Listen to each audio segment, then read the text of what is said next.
Long ago, in a seaside village, a young woman named Margaret lived with her father, a fisherman named Marius. She was quick-witted and pretty and wooed by all the young men, but she cared only for handsome Nicholas Pipe. Nicholas was a merman. Beneath the waves, he would swim for hours with his powerful fish tail. But when he left the sea, he walked on two legs, like any other man.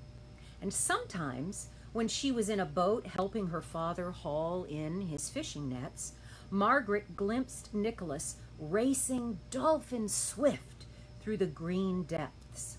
And then her heart nearly broke for love of him.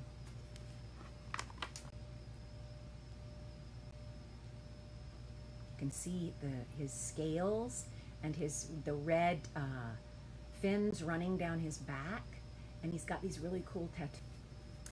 Nicholas chose, for an unknown reason, to make his home on land, living in a driftwood hut. He did odd jobs for the villagers, mending pots or push carts, thatching roofs, helping the fishermen clean and salt their catches. To his neighbors, he seemed unremarkable, except when he warned them of coming storms. But to Margaret, he was marvel beyond all others. Still, she dared not speak to him, because her father forbade her. "Your only brother was drowned when you were an infant," the old man often said bitterly. "Those who brought back his boat said that he was pulled into the sea by merfolk. You must have nothing to do with the likes of Nicholas Pipe."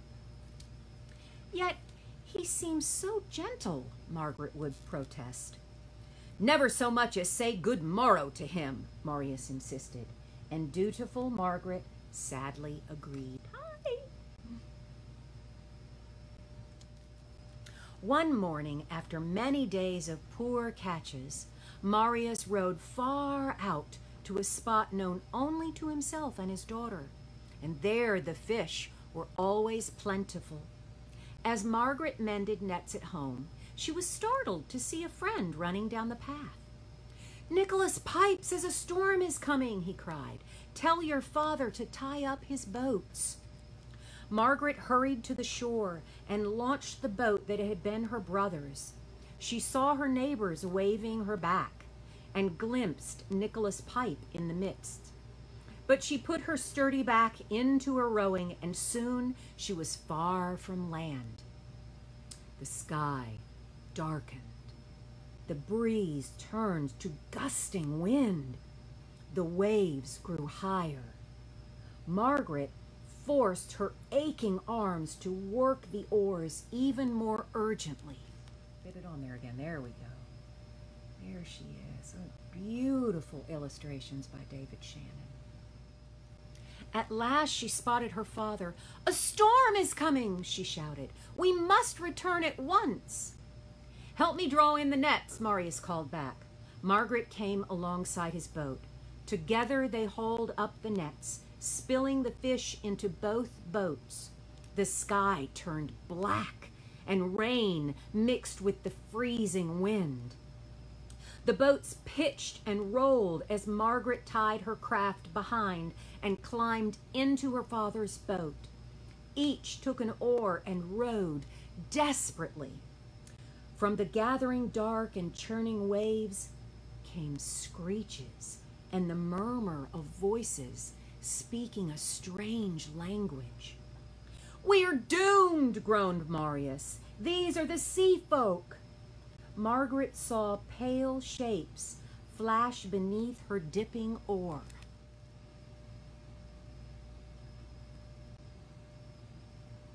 See them there, right there, up here.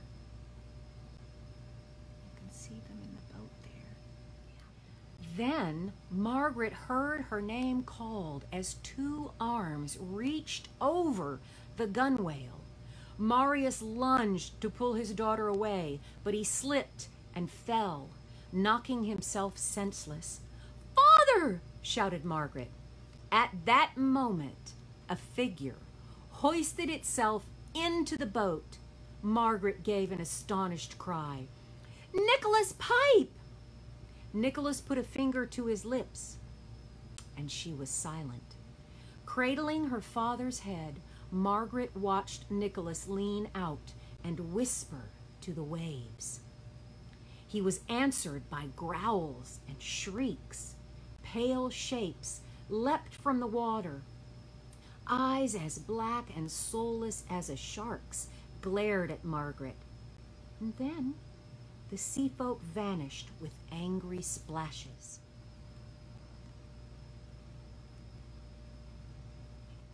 As the sounds faded and the water grew calmer, Nicholas took Marius's oar. "Row for your life," he urged Margaret. "The charm I spoke will only keep my sisters away for a short time."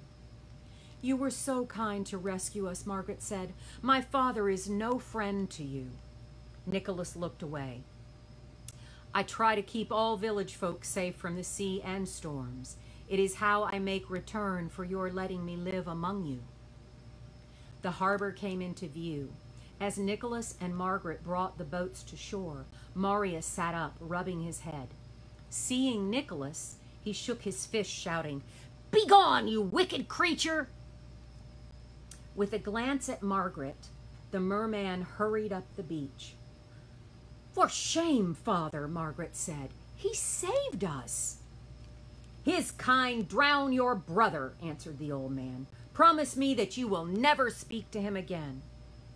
"I cannot do that," she said defiantly. "He has turned you against me," Marius responded. "Heaven help him for that."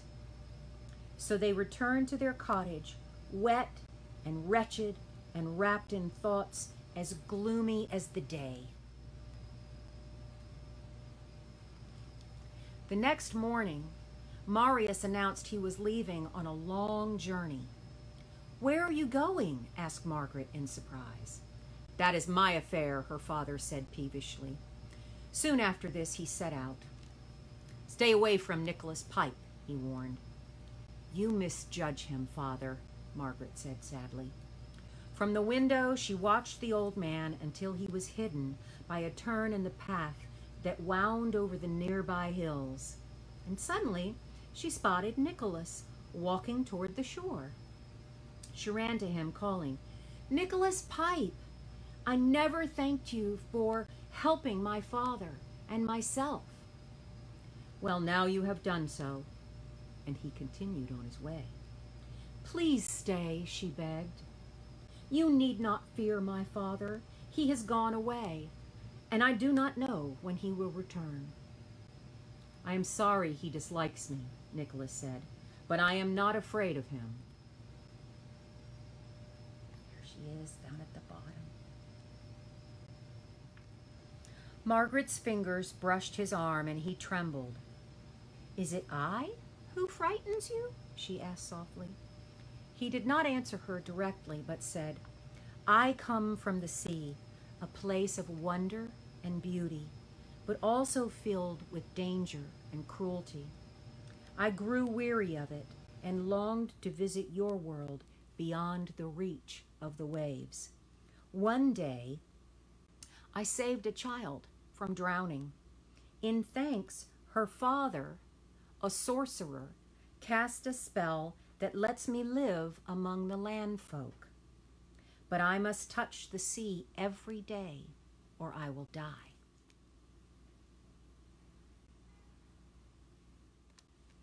"You still have not told me what I have done to distress you," said Margaret. "I live halfway between land and sea," said Nicholas. "Yet when I see you, I long to be fully a part of your world." Margaret's heart was flooded with joy. "Why, Nicholas Pipe," she said gently, "you sound very much like a man in love." "Yes," he said miserably, "and I feel the same about you. Ask me to be your wife," she said. "And when my father returns, I will make him give us his blessing." Nicholas shook his head. "I am a child of the sea. You are a child of this world. We can never wed. It would be better if I went away." "No," she exclaimed. "Stay. I could not bear to think that I had driven you away." He smiled sadly. "I will stay then, but do not speak to me, and I will not speak to you. It breaks my heart." At this, Nicholas plunged into the waves and vanished.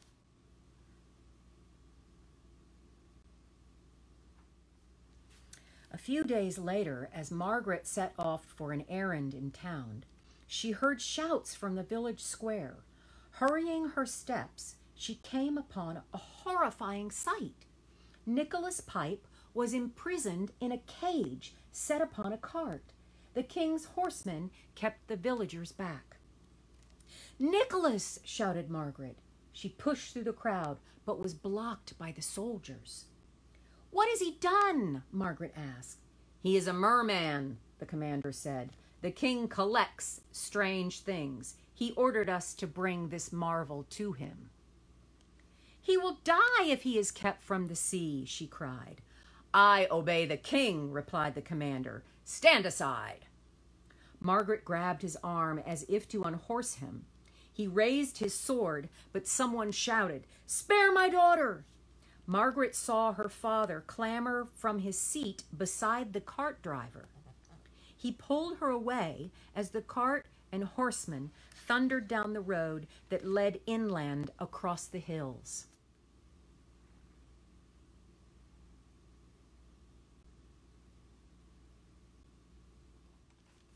Margaret tried to follow, but Marius held her back. "You went to the king," Margaret accused her father. "You betrayed him to Nicholas." "It is for the best," he said, unable to look at her. "No, father, it is bad for all the village because Nicholas can no longer warn us when storms are due. It is worse for me because I love him, and it is worse for poor, blameless Nicholas because he will die if he cannot touch the sea." Margaret ran and fetched 2 water skins from her cottage. Wading into the sea, she filled them with salt water. As her father buried his head in his hands, she headed for the road that the soldiers and their prisoner had taken.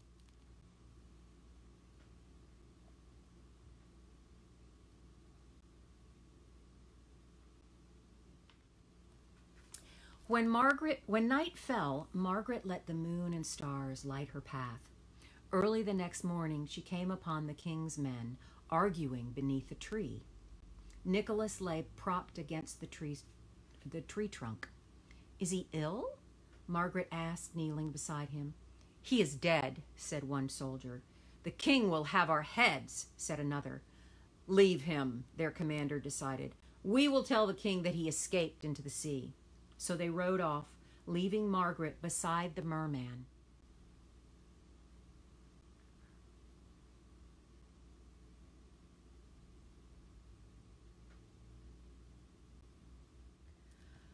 "Oh, my poor Nicholas," she said, weeping. Her salt tears rained down on his face. His eyelids fluttered. Then he opened his eyes and looked into hers. "You have brought the life-giving sea to me," he whispered. "The touch of it is in your tears." "I have done better," she cried joyfully. Swiftly she took 1 water skin and poured brine over him. Strength returned to his limbs, and with her help, he was able to stand. They began the journey back along the dusty road. When he weakened, he doused himself with the salt water, but the first water skin was soon empty, and as the day grew hotter, Nicholas needed more and more water to keep up his strength. With the second water skin nearly drained, Margaret fearfully watched the sun climb higher into the sky. There she is with her tears on his face, reviving him with her saltwater tears.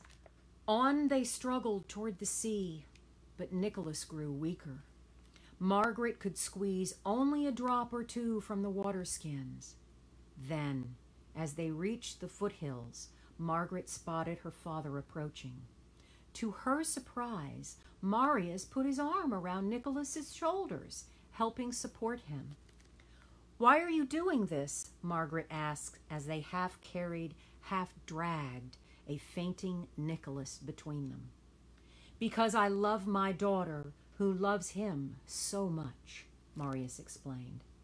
"And because our neighbors blame me for taking him from the village. I have sinned against them, against you, and against Nicholas, who saved both our lives." When the waterskins were empty, Marius sliced them open. Margaret pressed the damp insides to Nicholas's forehead. This kept him strong enough to reach the crest of the hill. There they are, dragging poor Nicholas in the sun, the hot sun behind them. With a prayer of thanks, they saw below them the village and the blue shining sea. A salt breeze from the shore revived all three, and together they raced toward the water. People shouted excitedly, "Nicholas Pipe has come back!" as Margaret, Nicholas, and Marius tumbled gratefully into the cool waves. Nicholas swam away, dove, rose, waved, and dove again. And then there was no trace of him. "Forgive me," said Marius. Father and daughter stood ankle deep in the water, watching the empty sea. "I do," said Margaret, "and I am sure Nicholas forgives you too. But I tell you, if he has not gone away, and if he will have me, I will become his wife." "I confess the thought still makes me uneasy," said Marius, "but I will give you both my blessing." "Look!" cried Margaret. "There is Nicholas!" You see him there, splashing through the waves. And can you see, if I come up close, you can see the tattoos I was speaking of on his arms and on his back. Indeed, the merman was wading across the shallows toward her. With a splash, he dropped to his knees before her, and then he placed a perfect pearl in her palm. "This is only one of the treasures I will bring you," he said, "if you will be my bride." "Your love is treasure enough, Nicholas Pipe," she replied. "It will not be easy," he said. "I am a child of the sea, and you are a child of the land." "Yes," she said, "but our children will be children of land and sea, and oh, what marvels they will be."